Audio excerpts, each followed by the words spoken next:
and at one point, I climbed onto Rama's shoulder so I could jump off and kick a void beast right in the face.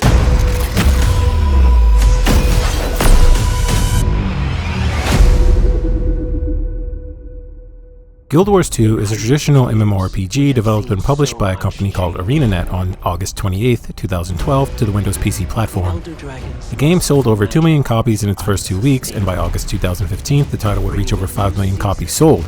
By this time the game had gone free to play. Despite its age, the game still receives regular updates, with its latest update releasing on August 22, 2023. The game was added to the Steam library in August 2022. ArenaNet really likes August. Guild Wars 2 is a sequel to Guild Wars, which was not an MMO but shares the same lore and world with Guild Wars 2, and even some of the same locations. Contrary to popular belief, Guild Wars 2 is one of the top 10 most played MMOs and sees a regular influx of new players, with a very reasonable gear system serving to hold not only new players but the entire player base's attention. With its vast lands and engaging story creating that classic MMO experience that we all dream about, Guild Wars 2 is an exceptional final product. What I truly believe is the reason Guild Wars 2 does not see more popularity like games such as Final Fantasy XIV or World of Warcraft is ArenaNet's marketing strategy. There isn't one. Name me one time you actually saw a Guild Wars 2 commercial prior to you actually purchasing the game or searching it on YouTube. Don't worry, I'll wait. I have no idea why they don't advertise their product, but as a result, I really believe the game's population is suffering despite the game having an extremely healthy player base. Usually games like this accrue the majority of their player base upon inception, with the game releasing in the Havoc game engine, which released in 2007. The graphics of Guild Wars 2 are a product of that old classic graphical style made popular by World of Warcraft and the like. A tough sell in these times of MMOs with brilliant graphics and amazing CGI. But Guild Wars 2 can rock with the best of them and hold its own, whether it be gameplay, game world, or story and mechanics. So join me on an adventure through the lands of Cantha as we explore one of the game's newest expansions in this high fantasy hybrid combat MMO. Research log 428. Latest results still inconclusive.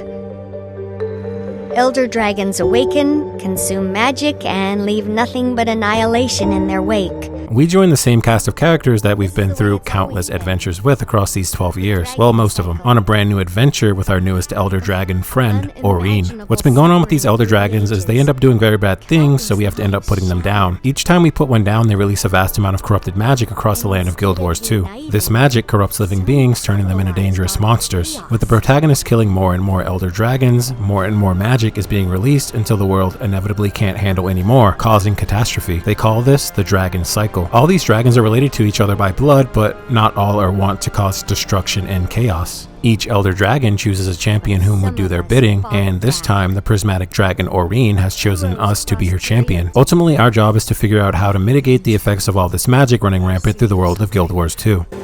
A distant presence, an ancient presence. It's a ripple in the mists, like a dolphin in the deep. Gorik and I have been up here doing research, looking for a way to end the dragon cycle.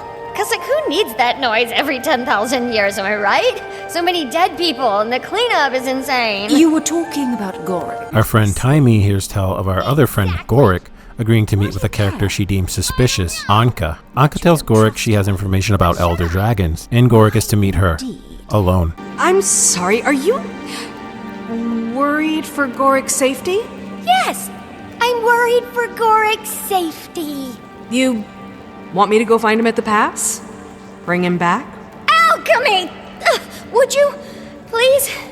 Thank you, Commander. Gorik would be a valuable asset to almost anyone, as he's an accomplished scientist and entomologist, as well as the leading authority on dragons. Gorik, wait up! Commander? What are you doing here? Just thought you could use the company. Seems implausible. We escort Gorik to the sus meeting. It's been so long! Let me take a look at you. You haven't changed a bit. Nor you. As Anka leads us out to a remote location. You do want something. Afraid to do. Me and my Aether Blades. Aether Blades! Bye, Commander. Hey! Great to finally meet you. She captures Gorik, and now it's time for us to save him with the help of our Aurene friend, the Prismatic Dragon.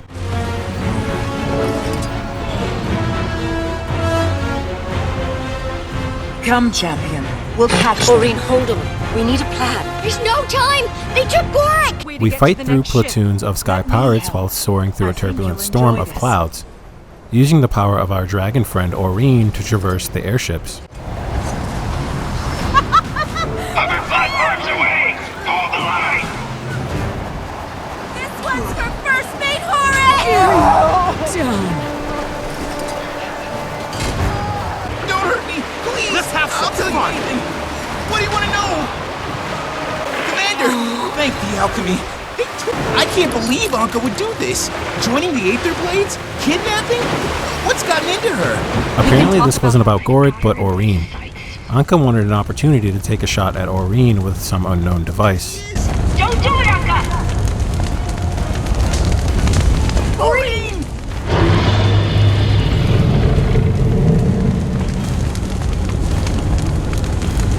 Anka! You disobeyed a directive order! Aurene falls into the sea as our ship plummets toward open ocean near an unknown land mass.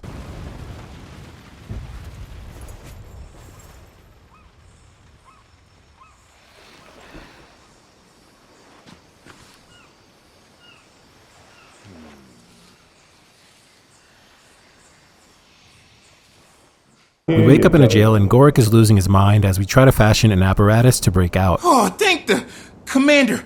You're awake. You've been out for so much to... You won't believe where we... Slow down. Okay, first things first. If we find some, we can hone it into a... What is it? A shiv. We have to establish dominance. Find the biggest, most intimidating inmate and stab him in the carotid artery in front of the whole cafeteria. Are we monsters, Commander? And were we all along? All right, outsiders. Your time's up. Yeah, I couldn't figure it out, but I almost had it, I swear. A detective by the name of Rama comes to let us know that our release has been negotiated by our friends who are of the highest authority in our homeland of Kryta. Did your release? Our friends? Follow me. And no funny business. You're still in my custody. Officer, may I ask your name? Rama. Detective Rama. Detective. Cantha was a land you could visit way back in the original Guild Wars, and now we're finally able to return in this grand epic adventure. Granted, it didn't look like this. And we're here. Welcome to Cantha.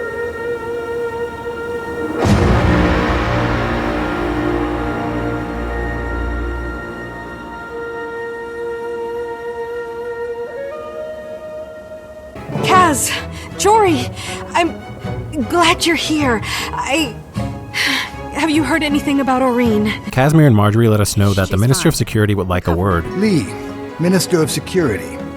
Under the agreement signed 20 minutes ago, you've been granted clemency. Now, Cantha has been closed off from the outside world by choice for 1,000 years, where they expelled all non-humans and closed its borders. You could see how unannounced arrivals by a rival nation to a sovereign land could cause problems.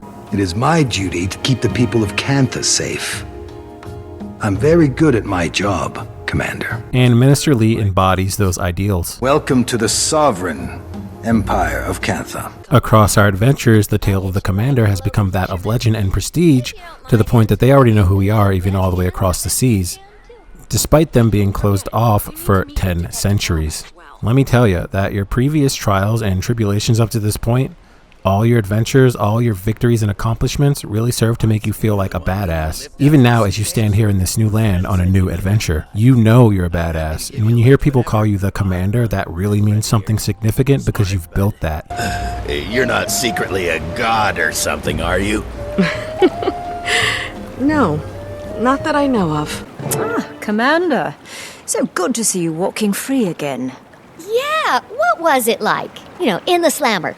Did you get any prison tattoos? Okay, that's enough fun at my expense. We speak with Aurene, and it seems whatever Anka did has sucked all the magic away from her, leaving her completely drained. She says everything will most likely be okay with time, so we leave her to rest. Aurene, you're sure you're... I'm fine. Tired.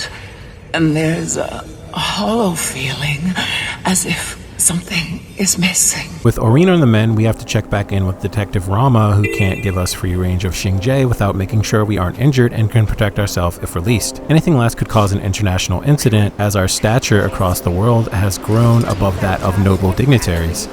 Okay, let's get this started. You, my friend, took a nasty blow to the head when you crash landed on our beach. I can't sign your medical release unless you prove you're not going to keel over on me out there. So, you're going to join the students in a few training exercises here at the monastery. You're sending me to school? Yes. Yes, I am. So let's talk a little bit about combat then. Our first stint of training Rama has us go over are combinations. Certain skills will create combo fields, which usually create an AoE circle at its location of use. If you use a skill inside one of these areas of effect that is labeled combo finisher, that's a combo and it will trigger a certain buff or a subsequent effect. Oh, that hurt. Replenishing. Next, we have the crowd control lesson, where you have to use skills that limit or completely halt the movement of its affected target. When you see the bar below the enemy's health turn blue, it's time for you to use your crowd control effects, usually resulting in enemies being stunned. You have successfully eliminated my defenses. Then we have a simple dodge lesson where you need to use the dodge mechanic, which is physically dodging enemies' attacks or jumping over waves of outgoing damage. With your dodge being limited to how much stamina you have, the stamina bar can be seen above the health orb. How many times you can pull off a dodge is dictated by what class you choose. Alright. You got my respect. The game also features jumping puzzles that can get really complicated and really frustrating. But I'm biased because I just hate jumping puzzles. Can't talk, Commander. I'm training. Ruthless as the beetle, deadly as the mantis, resilient as the roach. Yeah! To finish up our training, Rama has us go up against a Jade mech, which will combine every mechanic we were just taught in our training. Organic beings amaze me, but just wait. One day we machines will rise up and have our revenge. Just kidding. A little joke to cheer myself up. Ha ha, ha ha. Good. I can now sign this form with reasonable confidence that if you walk out of here and die, it's on you. Once we get done with all that, we tell Rama that we can help with the Aether Blades because that's just what we do. And he tells us we can't ask him, we've got to ask Parliament. You want me to give you access to classified documents? I'm not authorized to make that call. You'd need clearance from someone way higher up the food chain. So we talked to our friend Casimir, who's actually the official representative of our nation of Kryta, ordained by Queen Jenna. Big wig party in there. I feel underdressed. If I knew I was gonna meet an empress. It's exciting, but a little nerve-wracking. Still getting the hang of this diplomacy thing. Cass gets us in to speak with the Queen of Cantha, or Empress, who wants to know what the hell we're doing here. I also appreciate that the Minister of Security for an island with no contact with the outside world, and thus no threats to its security, has had, by definition, a portfolio unworthy of his talents or his time. His attention to these matters, so unrelated to his own expertise, is generous and greatly appreciated. Yes, save it. Majesty, this woman is a parasite. This woman is transforming our empire, Minister. May I also apologize on Kryta's behalf for the recent unpleasantness. Which one? The sky pirates flying daily sorties over Xingjie? If they're yours, we definitely have a problem. The Aether Blades are no allies of ours, Majesty. They've attacked mainland Tyria on numerous occasions. The ambassador was perhaps referring to the unsanctioned arrival of her colleagues on our shores. Ah, yes. In my father's day, that might have started a war.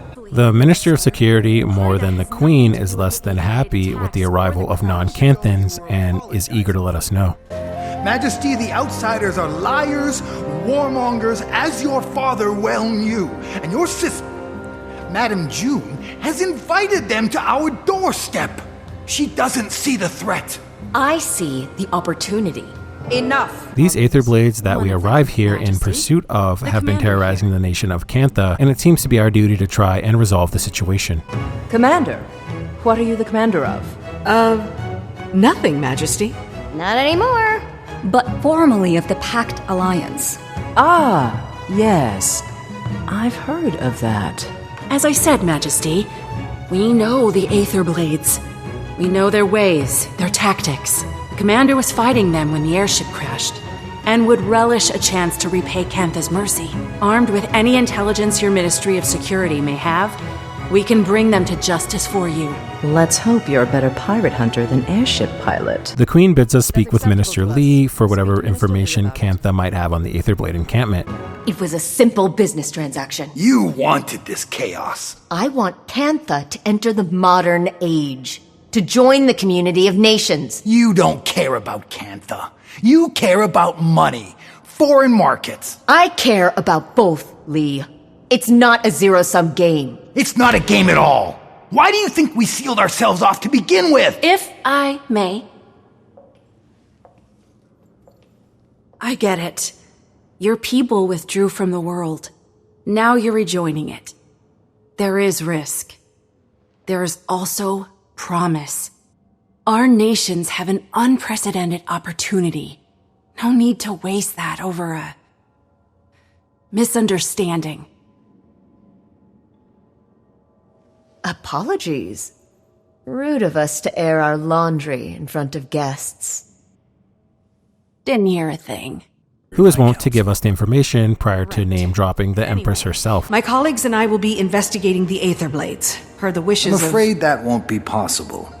That case falls under the jurisdiction of the Ministry of Security.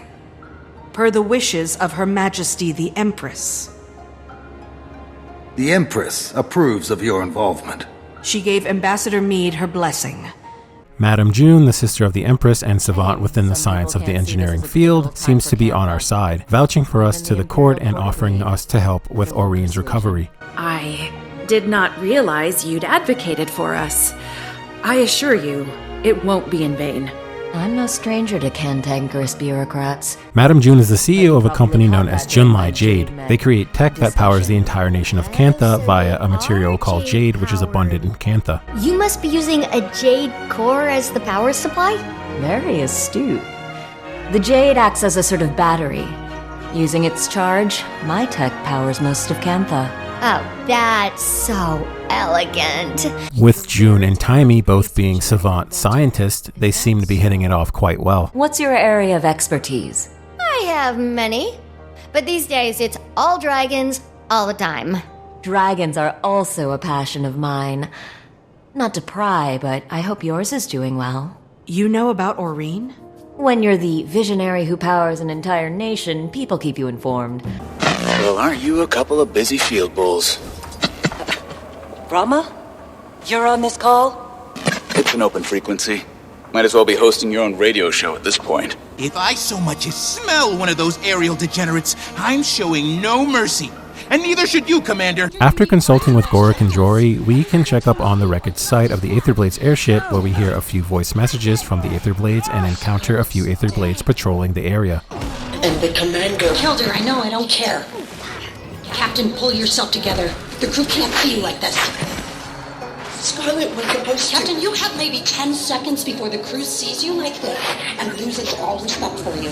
Look at these guys, they look so damn cool. Specifically the Haunted Aetherblade enemies, who I really want to dress like, but a Haunted Aetherblade cosmetic outfit doesn't exist yet as far as I know. Gorik and Jory capture one of them who has a mysterious device on them. Apparently this device allows them to traverse the mists. The mists are like an alternate reality, connecting many different possible realities as well as locations. Think like a black hole or something of the sort. Apparently the Aetherblades are using it to go into the mist and find their past selves in order to steal valuable parts that they can't seem to replicate. So all they can do is try to go into an alternate dimension and steal it from their alternate selves. And I can feel this video getting longer and longer. I'm going to try to not go too much into detail. I am very sorry. Commander, would you teach this bozo some manners? Uh-oh. When you hear Commander, you better fucking fall in line or suffer the wrath of the ultimate combatant. And I love Gorik. This man's fucking hilarious. Can you just give it back? Gorik. Damn it! What'd you do that for, you little dweeb? Seems to have gotten stuck in these pointy hands. I could probably repair it quite easily, but I have work to do.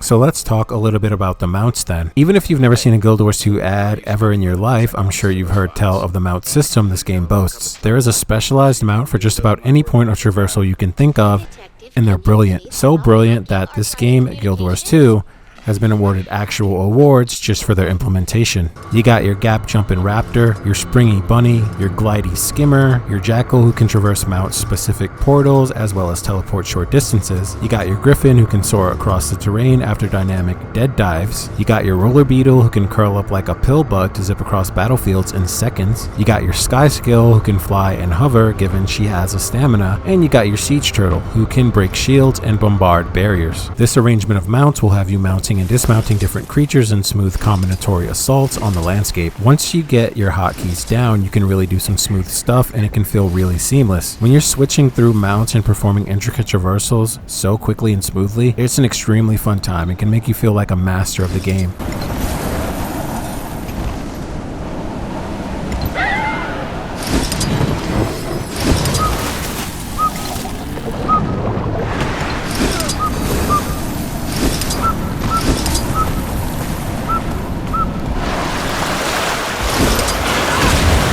Might makes me right. As we approach Oreen's cave, we're transported to the dreamscape of the first Elder Dragon, Suwan, the mother of dragons. They're not just mortals.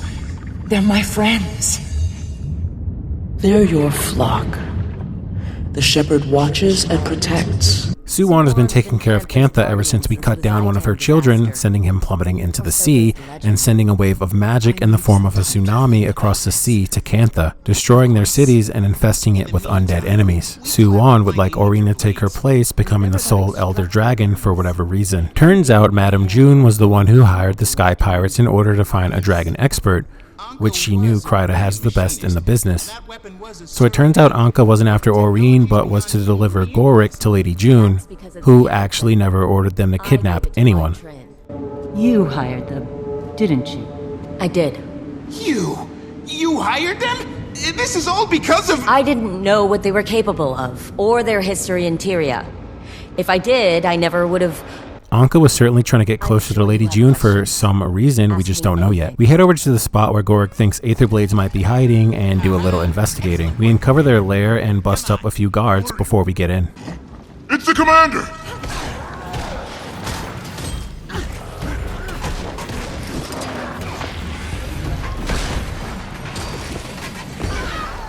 We're as good as dead if we keep this up.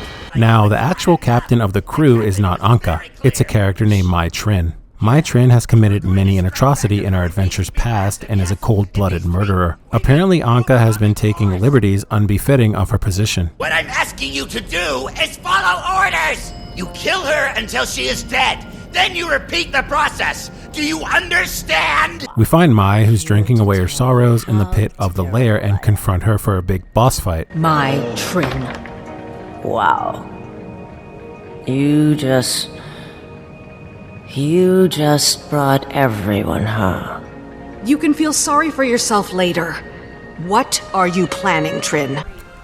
Mai Trin calls on the power of her previous mentor, who was a villain in our adventures past. The entity inside of her eventually takes control to attack us in a flurry of projectiles and waves of damage. I probably should have brought some gear with at least a little health here, but I didn't. Stop! You're taking too much! She's losing control! If we don't stop it, it'll kill her! She's too strong! Her voice! That laugh!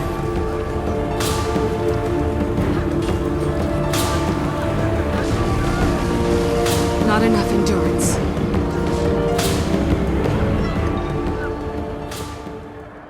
Check out the music going on here. I gotta admit, that gave me chills. You seldom hear music like that in an MMO. Real damage.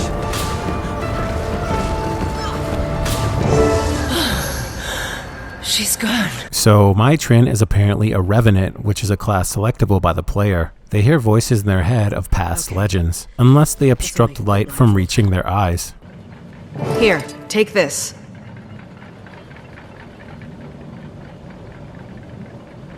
Oh, thank you.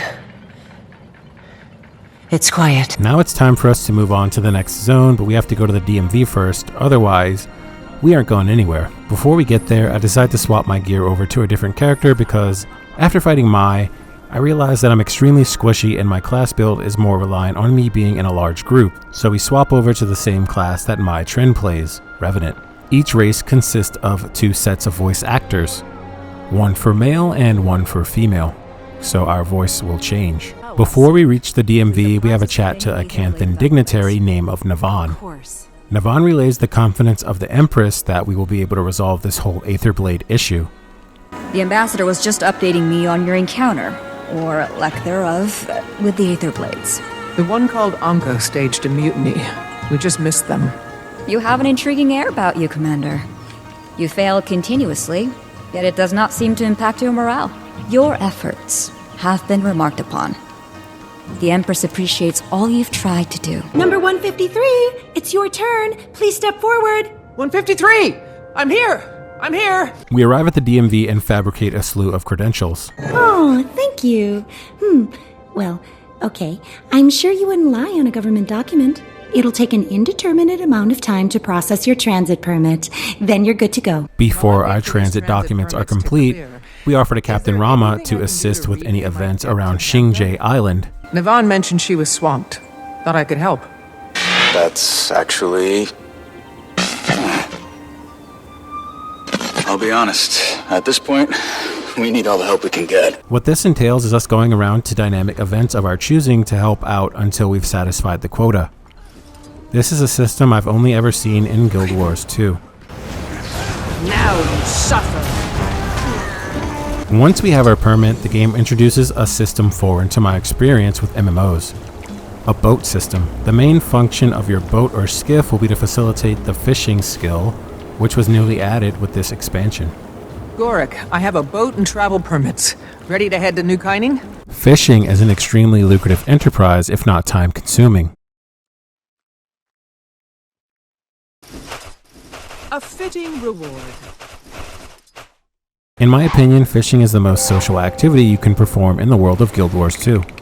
The amount of friends I've made fishing is plentiful, and it's the thing I enjoy doing the most in the entire game. It's so relaxing, and the little minigame attached to it is very enjoyable. The variety of fish you can attain is dictated by your location, time of day, and your bait. The fishing power system dictates the rarity rate of more sought after fish like legendary fish. Given you're on the correct bait, you can still catch legendary fish, but your chances will be better should you be in the correct fishing power bracket recommended by the area. The only thing that can affect what rarity fish you can catch are your bait and your fishing power. There are certain buffs that you can attain to increase the number of fish you might catch out of a certain fishing hole. Fishing in this game has given me everything.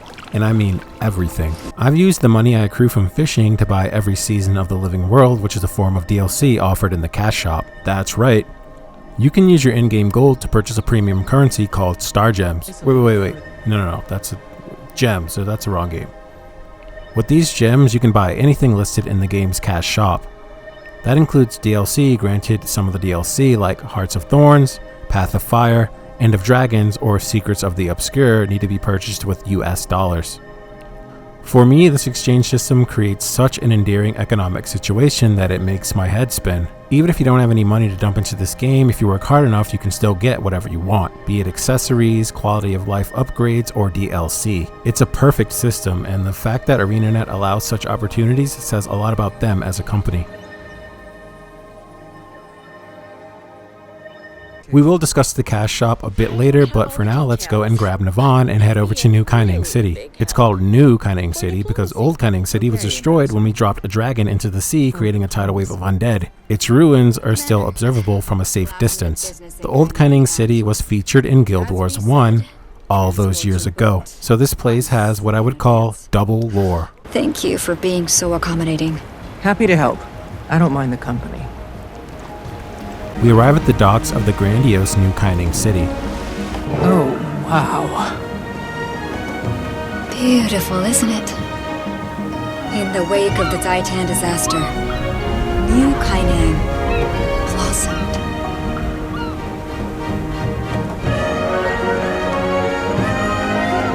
Don't make small talk, Mai. That demented mass murderer in your head almost killed me once. Yeah. Fair point. But you survived, right? And I wasn't even there for that.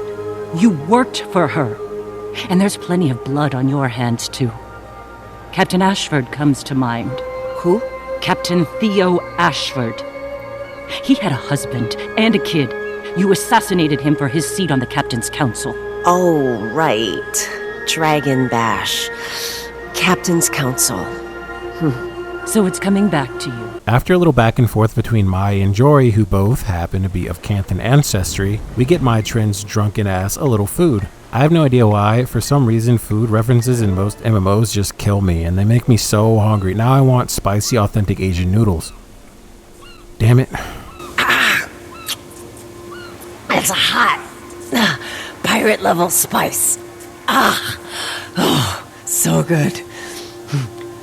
What is wrong with you? These food scenes in MMOs are always the most memorable for me, and for whatever reason I can't escape it. Maybe I'm just a greedy little bastard, but yeah, that's probably what it is. Once we take care of a rampaging Jade mech on the docks, we meet a new character, a guy named Yao. This guy is one of the top engineers under Madame June. Out of the way, please. Oh.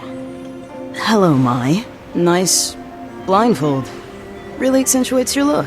After Yao's bot freak out one more time, he gives us something called a Jade bot, which is basically a new piece of gear which will give us a health buff and facilitate a number of other things we can do around Cantha, including holding Jade battery charges, which power many items around the zone. Well, here you go. You can use mine. In the meantime, I should probably scrap these guys.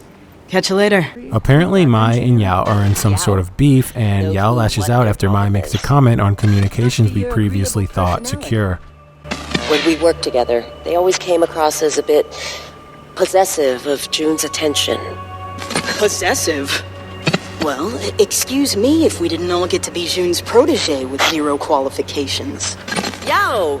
Sorry, I didn't know you could... I didn't mean, If you're all gonna talk behind someone's back, try using a secure frequency. Working on it. After a little tutorial in a really pretty area called the Heights where we learn how to use our newly acquired Jade bot, we're to head to Madame June's lab so that we can find a bit more information about where these sky pirates are actually located right now. This facility's under lockdown. I'll have to ask you to... What's she doing here? Why wouldn't I be?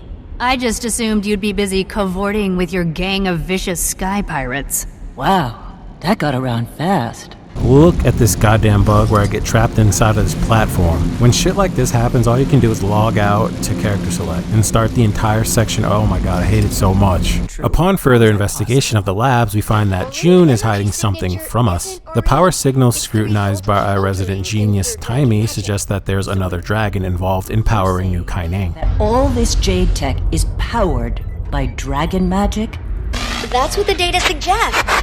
So now we're going to go and check out June's other lab, but before we can get there, we head over to Mai Trin's house. In the area Mai Trin resides, they don't believe in Jade power and prefer steam power, much like the cringe people in our own society who don't believe in the power of electricity and are intent on continually burning fossil fuels. This is Tengu Town, Ms. Delacroix. Not a lot of trust in J-Tech. They much prefer steam power around here. Or my style, anyway. They maintain the steam power grid independently of the government, so of course it's broken, and we have to use a specific mount in order to get it back up and running. We get to June's other lab where we're attacked by Aetherblades who storm the facility. Eat pain! We question June about this whole dragon magic situation powering her facilities. When exactly were you planning to tell us your Jade Tech empire runs entirely on dragon magic? I understand your concern. You have experience in this, and an Elder Dragon's perspective, as do I. June tells us that she has Suwon in an underwater facility, and of course, our character, literal dragon murderer, has to assume authority over the situation where we have none. There is no facility in the world that could contain an Elder Dragon. You both know that. Not against your will. Not gonna lie, I get kind of annoyed at our character with this because Lady June didn't have to tell us about this dragon. She didn't have to tell us anything at all, and it's not our place to prod. This isn't even our homeland. It's not on us to assume control over an elder dragon just because we've killed many of them before. I can understand how June would be apprehensive of even allowing us near. Elder dragons have their own will and their own champions. They're not pets to be lorded over by any human, nor Asura Silvari or Char. In fact, the Secrets of the Obscure DLC serves to question the very authority that we assume in every situation. I invited you here as a gesture of trust, Commander. Will you reciprocate that respect? We'll hear you out. We go on a guided tour through the facility with Lady June until we reach the inner facility, traversing deep sea to the extremity of 70 fathoms, passing whales and other deep sea curiosities. Is that a whale? The unending ocean is home to thousands of aquatic species. Junlai Jade, building a sustainable future. You're bringing foreigners to the young reactor. What the hell are you thinking? I'm thinking it's my reactor and I'll do as I please. It's a matter of national security. Upon arrival at the inner facility, we encounter Lady June arguing with the Minister of Security, Lee, via holocall. This guy really doesn't want non-Canthans intermingling with his society. Seems like a racist to me, so naturally, I want to try to kill him. That's just what I do. June loses control of her facility as defensive contingencies turn against us. Apparently, Aether Blades are inside the facility. Autonomous security active. Have a nice day. Unauthorized user? Who do you think created you? I think I'd prefer if the JTech demo wasn't interactive.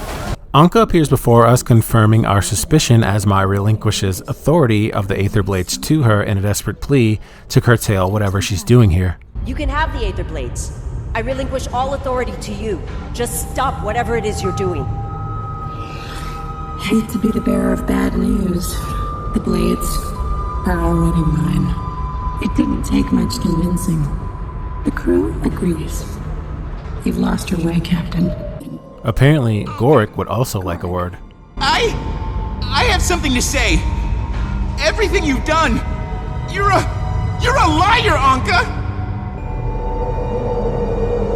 Goodbye, Gorik.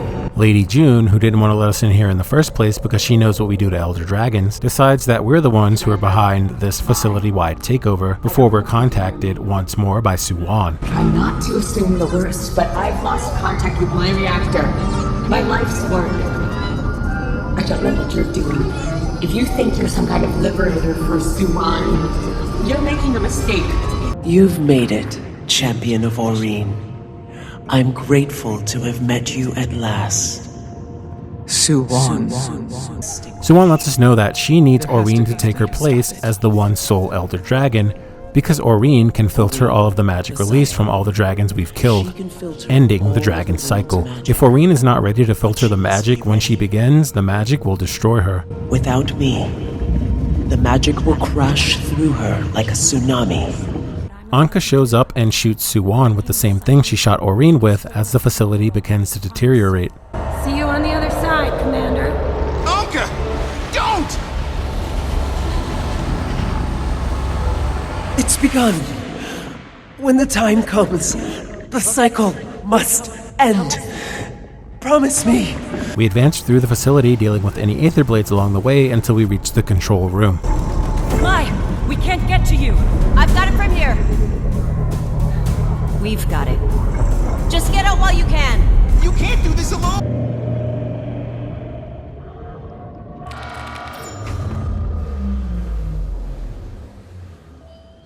Reactor temperature stabilized. You shouldn't have done that. I shouldn't have embraced you. It took me too long to see just how empty you are. If it's between emptiness and hubris, I choose emptiness. You and that woman, you want to become gods. I just want to destroy them. I wanted something more from my life. Purpose, stability, meaning. Then you picked the wrong profession, Captain. Guess you were right after all.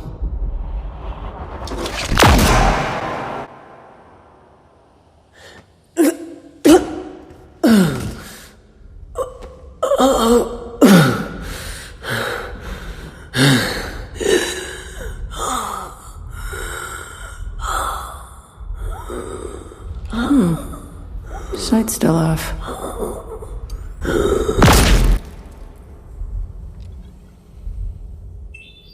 Captain Anka here. Rendezvous at the hideout. Anka killed her! She killed my Trin! She has to pay for this, Commander! This senseless killing, and she has to pay! Okay, so Gorik's pissed. I swear, the person who shows the most emotion in any situation is always Gorik, and I love the guy for it. You can easily share in the disgust Gorik exhibits, and it really creates an emotional dynamic that is found quite often throughout these tales and Guild Wars too. Apparently June has ordered corporate Junlai Jade Security to apprehend us as terrorists for destroying her facility and attempted murder of Suwan. June is pissed, and she's not one easily convinced of anything. Property, acts of terrorism, and corporate espionage. Lay down your weapons and surrender immediately. With Suwan fled outside of the city, we need to follow her. Don't need anything that looks like it should still be moving. We convene with Detective Rama and Navan to discuss further plans at a local sushi joint. So what sounds more likely? That I put millions of lives in danger? Or that I am pursuing the person who did? Let's hear what Navan has to say. Thank you. Now, everyone, if we could... Commander, I'm afraid I need to ask you to come with me. Captain, we are in the process of negotiating a civil resolution. Humblest apologies, esteemed Navan, but Lady June wants to see to this personally. Detective, can you tell your colleague to stand down? He's not my colleague, he's a gussied up rent-a-cop. Go back to Junlai, Captain Fa. The real police are on the case. Mid-discussion, we're approached by Lady June's personal head of security who's meant to take us into custody. We have two choices here. We can either brandish weaponry or we can use linguistic reconciliation skills. Of course, we choose the former. This fight can be rough if this guy's bots spread out too far and are all shooting their projectiles at you. After the bout, Rama decides he's coming along for the adventure to get the real truth of all this. Do you still insist on taking the commander in? No. I've seen and heard enough to convince me the commander's got a job to do. But I'm coming along. If things are as bad as you say they are, well, you need me. If they're not, and I get any sense I'm being played. You're not. This will certainly take doing with Lady June running the premier enterprise who facilitates all functions within Kantha. Navan tells us of a safe haven outside the city where she has companions waiting. We're to go there and establish a base. When we arrive there are creatures corrupted by dragon magic who lie in wait. After investigating a few anomalies... No, that isn't possible.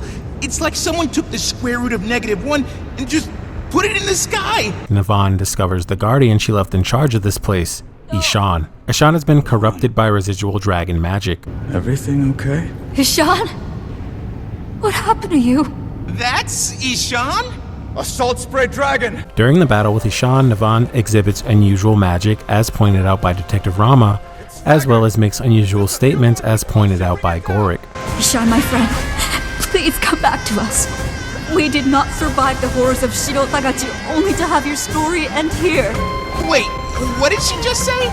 Once Ishan is down, Navan reveals to us an ancient secret.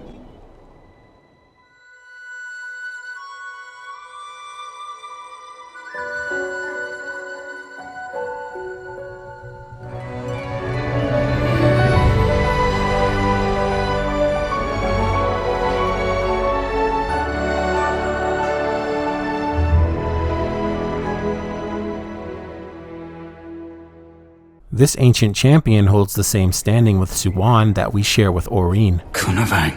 You're Suwan's champion. I am. Whilst doing a bit more investigation on the Aether Blades, we come upon what looks like a meta event. I'm not really sure why they call it a meta. Meta means the most effective technique available. I don't know. I guess what they might be referring to is this being the most effective technique available to accrue materials and XP on the map, but I digress. Most of the maps have events like this where you fight some huge boss in the end and get really good XP and rewards. To make it happen, you usually have to complete a bunch of smaller events prior to this. These are always a good time, and people often run meta trainings where they go map to map, completing them for big XP and rewards. We pick up a signal that we're to investigate in the Echo Vault Forest. When we home in on the signal, it turns out that our old friend Kanak and Saida have an airship that they're using as a VIP lounge / gourmet restaurant and dance club. People are absolutely getting down in here.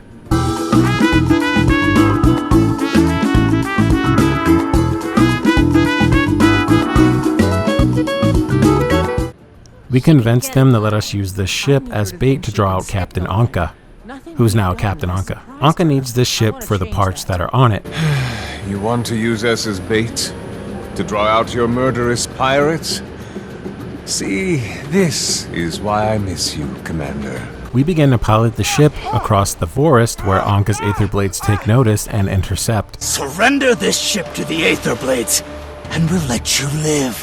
Where's Anka? She too much of a coward to fight us herself? Hey! No one talks about the captain like that! Tell us where she is. Right. She's, Huh? Our captain! No! I didn't tell! I didn't! When they fail to order our surrender, Anka makes an appearance. I try to glide over to Anka's ship and launch a preemptive attack, but they shoot me down. Anka levies threats and it's time for a fight. I'm gonna have to ask you to call back that ship, Commander. You and I both know that's not gonna happen. What if I killed you, brought you back, and forced you to make the call? We get her on the back foot as she retreats into a nearby cave. Just enjoy it. The end.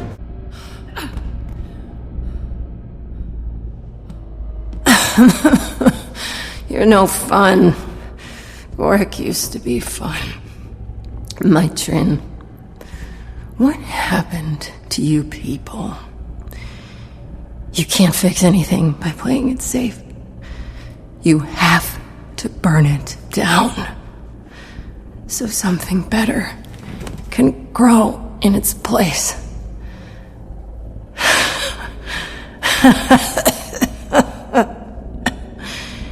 Alchemy. All I ever wanted was a little stimulation. Is that so much to ask?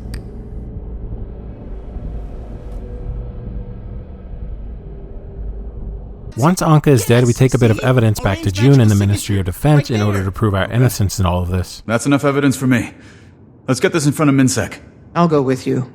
Make sure it's clear I stand by the evidence. Once that's done, we'll go see June together. Is that wise? Going to MinSec? Minister Lee may interpret the evidence differently, to suit his preconceptions. It doesn't matter how he interprets it. We have laws, we uphold them. Lee will have to accept this. And instead of going to Minister Lee, we head directly to Detective Rama's childhood friend within the ministry, Min. But the guard at the gate is a prick and won't let us speak with her until we do a few things for him. Min! Hey, Min! You back there? Stop shouting! She can't hear you! I swear I'll have you removed. Oh, you gonna call the police on me? Get out, Rama! A deal's a deal. The Ministry of Defense is investigating a case about these purist factions within Cantha, basically skinheads, who have seen an increase in activity with the arrival of non-Canthans. They spout all kinds of nonsense like how non-Canthans are diluting and poisoning the blood of their nation and whatnot. I'm sure I don't have to tell you what kind of people espouse nonsense like that. After we crush a racist or two and get the information we need, Min sets us up with a meeting with Minister Lee, who seems eager to meet Rama. Rama and I arrive to confront the Minister of Security with the evidence, who doesn't really seem all that interested as he orders Rama to detain us for interrogation. I believe this suspect to be innocent. Sounds like someone's been charmed by Ambassador Meade's dubious narrative. Don't tell me you're falling for their lies. Bring the suspect downstairs for questioning. Once Minister Lee realized Rama's sense of justice won't be talked down, he agrees to accompany us to Lady June's estate to further discuss this evidence. I have transport available on the roof. Should get us to June fairly quickly. Lee leads us up on the roof where we're promised prompt transport to Lady June's estate before we're joined by bodyguards who embody the subclasses released alongside the End of Dragons expansion. That's right, the expansion came with classes. Not something that I'm fond of, but we'll get there. My specialized task force. Trained them myself. They'll be assisting tonight. Not to my surprise, we arrive on the roof where there is no transport and... Rama? Subdue the criminal. Sir, what are you doing? I'm sorry you got caught up in this mess, son, but it's best you leave matters to us. Now we're in the middle of a trap sprung by Minister Lee. He's not interested in the evidence no matter what, so now we're to fight for our life. See to it the outsider remains alive, but if force is required, you may use it. I'm not going anywhere till we get this straightened out. This is the best part of the job.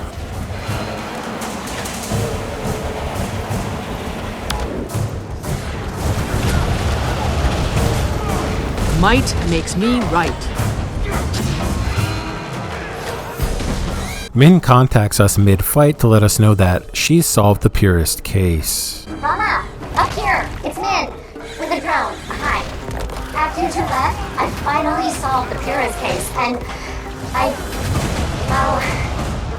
didn't want you to be alone with me. Might makes me right. Charge through! We'll have to detain him.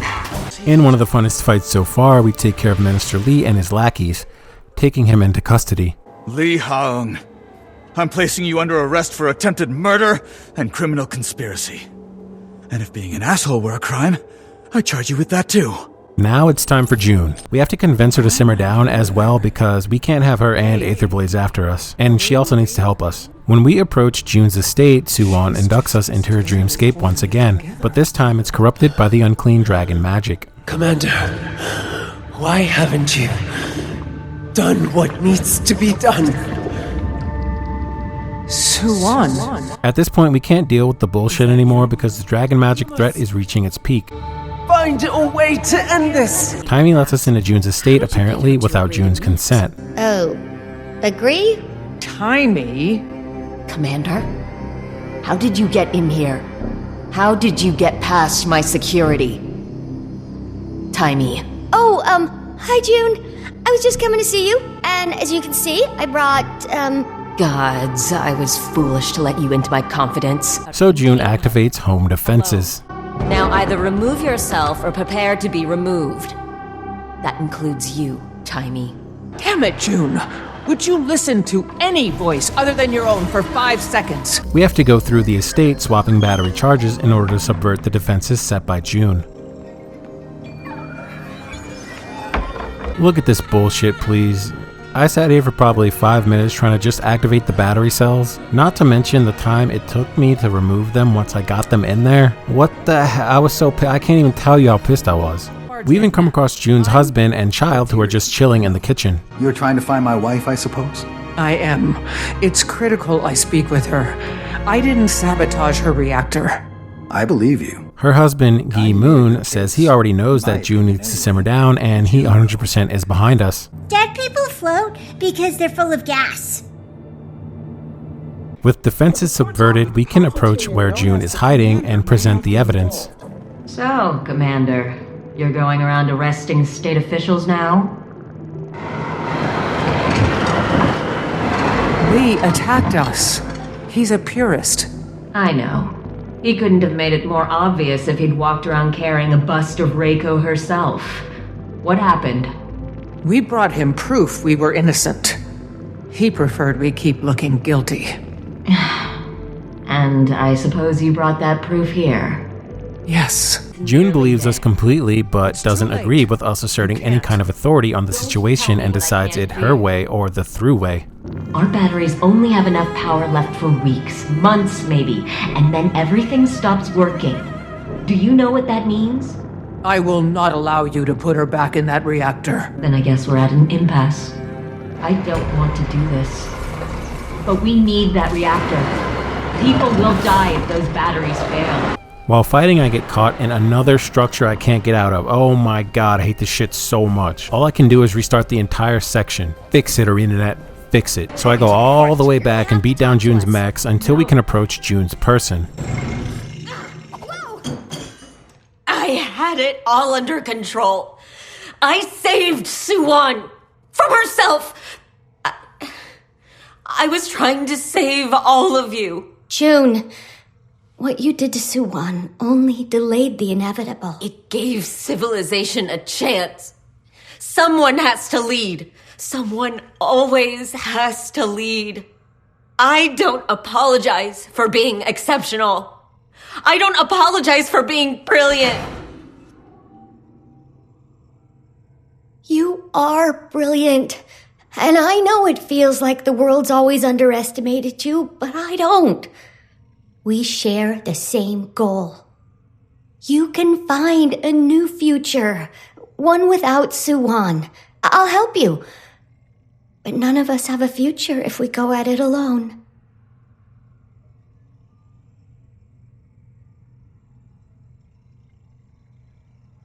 Okay. Let's talk. So we finally have June on board, and now her and Taimi can begin working on a machine to suck the evil energy out of Suwon. We ready the machine and approach the giant elder dragon. The evil dragon minions attack as Suwon is completely overwhelmed and lays waste to every one of our allies, only to be resurrected by Aurene.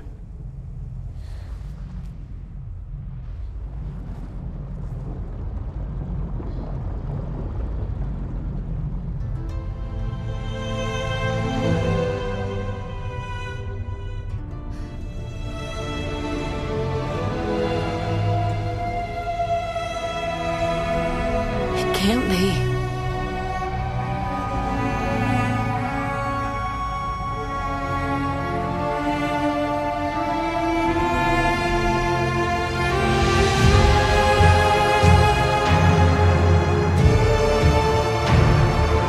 Pitlock. Look out!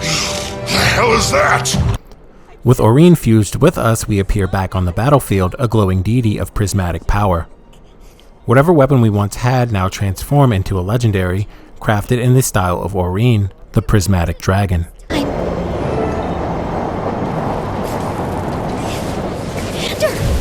Commander, you're alive! And you're glowing! With our amazing new power, we traverse platforms on Dragon's End, saving our allies and facing facets of each dragon we previously fought in our past adventures. Was in the job description. This is a story that I enjoy playing time and time again. A story that I feel extremely close to with its amazingly charismatic characters and wide array of emotions. We crush Suwon, and that will end this part of our story in Kantha. You'll have to play it for yourself to find out what happens next. A lot of the time, I'll just play it just to play it. It brings me into that comfort zone that I felt the first time the expansion was released. The myriad adventures I've been on with most of these characters prior to this serves to create an incredibly strong run-up to this story, and it all fits very well. I really felt like I was on an adventure with old friends, ones that I know. Not to mention, all the new characters introduced who I absolutely love will serve to play a part in many stories to come in the future. At the end, Cass and Jory call a meeting of most of the friends we've been through hell and high water with up until this point. They have an extremely cringe announcement to make. Okay, everyone's here. Well, friends, you're probably wondering why we asked you here today. So much has happened in the last few years. There hasn't been much to count on. But Jory and I realized that through all that, there's one thing that's always been true. Something to look forward to at the end of every long battle. A face like a candle when the whole world seemed dark.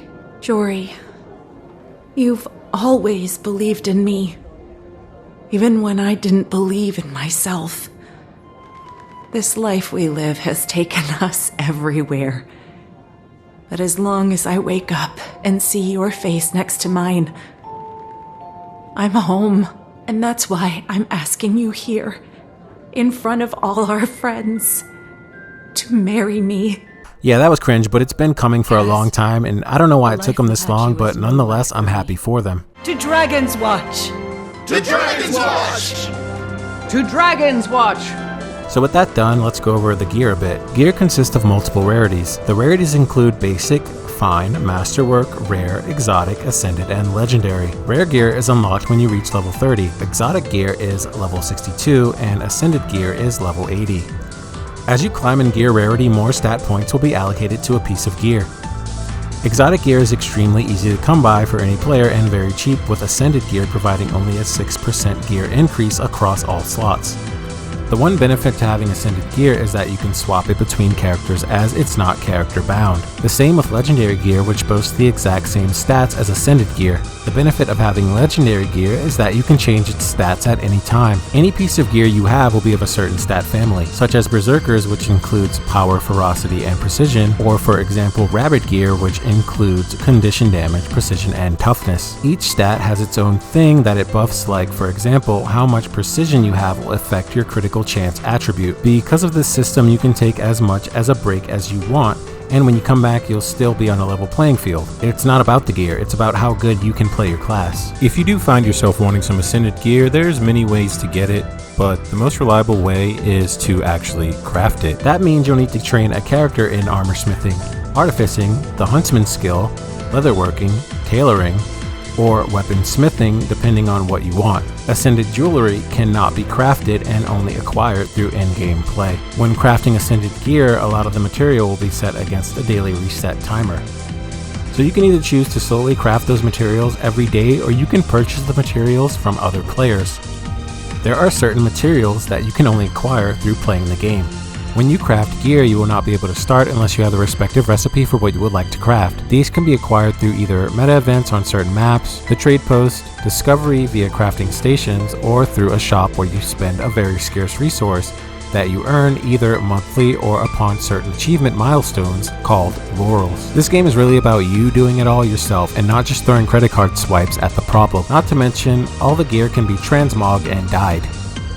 The resource you need to transmog can be easily earned in-game. Now, legendary gear. If you want legendary gear, you can buy the weapons for a ridiculous amount of gold off the cash shop, or you can craft it yourself, which is much cheaper. In order for you to actually craft it, you have to do a list of achievements longer than any CVS receipt you can think of. You can only buy legendary weapons.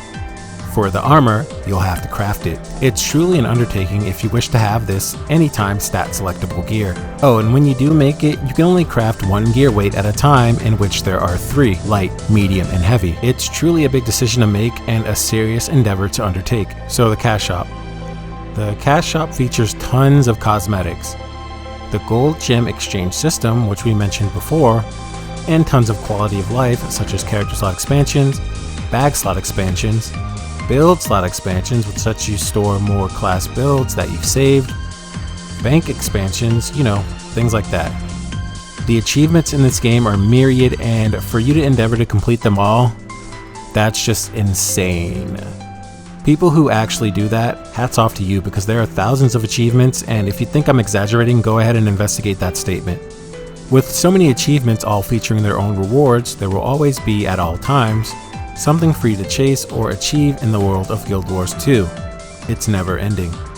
Not to mention the 9 different classes you have to choose from, all with 3 different subclasses for you to mix and match. The possibilities are truly endless, between the 16 different weapons that they can wield, with each weapon providing different attacks according to which hand it's in and which class or subclass you are using. So how about a read of some reviews? Heard a lot of praise, but after playing the game, it's probably only the mid to end game is fun kind of praise. I like my fun to last from start to finish, else I won't be engaged. I'll give it another shot, or a few. Imagine wanting more money for an inventory space and bank stash tabs in buy-to-play game. Even I'm enjoying Guild Wars 2 at the moment, this is just unacceptable thing. I don't want to grind for gold for hours in exchange with shop crystals to get some inventory and bank space. Do not buy this game on Steam. If you buy the game on Steam, good luck buying anything in-game. You have to buy everything through Steam so they can get their cut. I bought a code from Amazon to save money on a little bit of gems. Well, can't use it because of their greed. The game is fun so far, but please install the installer online and do not get this game from Steam. Very confusing with little guide or tutorial to catch up in an already rarely developed game. The game looks great and feels fun, but feels overwhelming to catch up with no guidance. A good MMORPG without any subscription model. Buy the expansions, you keep it. Plenty of free content if you want to test the grounds before purchasing it. Very beginner-friendly MMO. If you've been curious about this game, it's worth the time. I'm still learning, coming from Diablo 2 and an LOD background. This game has been a lot of fun to learn and explore. Bro, got the game on the 12th of December, it's the 27th, and I have 159 hours. It's a good game. One of the best MMOs I've played. No pay to win at all because it's linear progress game, so there's no win. It's a free game too. There's a lot of people on a ton of servers and the events are pretty fun too. I'm only in the beginning, but I love how it's shared reward system for everyone in the range of field. I also heard you can stop playing and return years later and your gear is still worth it. The game feels heavy on the MMO part, but kinda lacks the RPG part. Could be because I'm in the early stages yet. This game is a game that I love. My adventures in this world have brought me amounts of happiness that I could seldom describe. The ups and downs, losses and gains, and victories and defeats have all served to create an extremely engaging experience across my time here. I can remember times where I was so infatuated with the world of Guild Wars 2, I could not even consider thinking about another game. The sublime story and amazing combat offered here are really top of the genre. For me, Guild Wars 2 is the best MMO currently available. The amount of content it has can hold your attention indefinitely. There will always be something for you to do outside of just mindless grinding. In fact, the high amount of achievements downright discourage grinding as a complete waste of time. Should you be on the fence about this game because of its subpar graphics or maybe its age, I implore you to even just, if it's for a moment, overcome those barriers, jump into the world of Guild Wars 2, have a look around. Now, is Guild Wars 2 a bad game? No, it's actually quite fun. Most MMO players that end up here seldom want to leave because it's really just that good. Whether what you're after be PvP or story or just combat, not to mention an extremely kind community. So hey, what do you guys think about Guild Wars 2? You guys like the game? Tired of hearing my bullshit? Well, whether you love the game or despise it, I hope from the bottom of my heart that you guys are enjoying yourselves in this golden age of MMOs. Hey guys! Blame Blast here. Thanks for checking out my video, I really appreciate that. I couldn't even tell you how much it means. I hope you guys got even a little bit of enjoyment out of this one, and I hope to see you in the next one. Blame Blast out.